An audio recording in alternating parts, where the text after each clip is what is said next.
guys! Welcome to my channel! Tara, gawa tayo ng pizza! For this pizza recipe, gagamit tayo ng dough, pizza sauce, tomato sauce, pork giniling, mushroom, shredded cheese, pwede rin namang ordinary cheese lang. Gagamit din tayo ng onion, tomato, bell pepper, basil, and parsley. And nakalimutan ko lang ilagay dito sa list, pero gagamit din ako ng pineapple.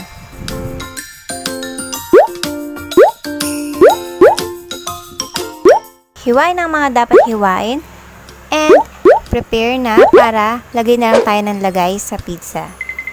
And pwede tayong magpatulong kay husband sa paghiwa, and sa kids, pwede silang maglagay ng ingredients dun sa pizza dough natin. Yung meat na ginamit ko dito is giniling para sa lumpia dapat talaga. And since naubusan na ako ng lumpia wrapper and meron akong pizza, eto nga ang ginagawa. Nagisa na siya with onion and garlic and also carrots. So, luto na yung meat natin. Yung tomato guys, optional lang yan. Basil and parsley, optional. Trip ko lang yan. Since pwede naman mag-experiment. Yung shredded cheese na ginamit ko dito is mix of mozzarella and cheddar cheese.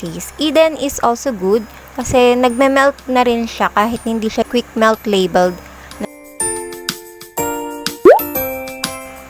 Added some pineapples. Kasi ang anak ko hindi kakainin ng pizza kung walang nakikitang pineapple.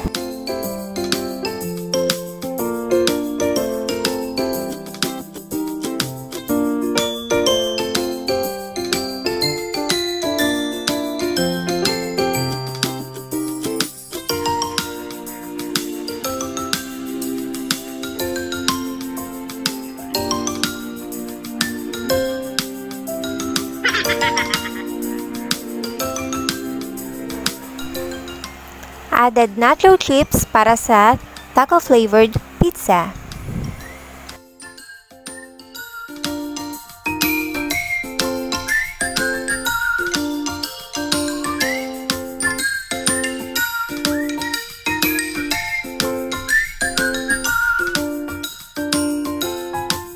Ang meat na ginamit ko dito, bukod sa nagisa na siya, I also add taco flavor.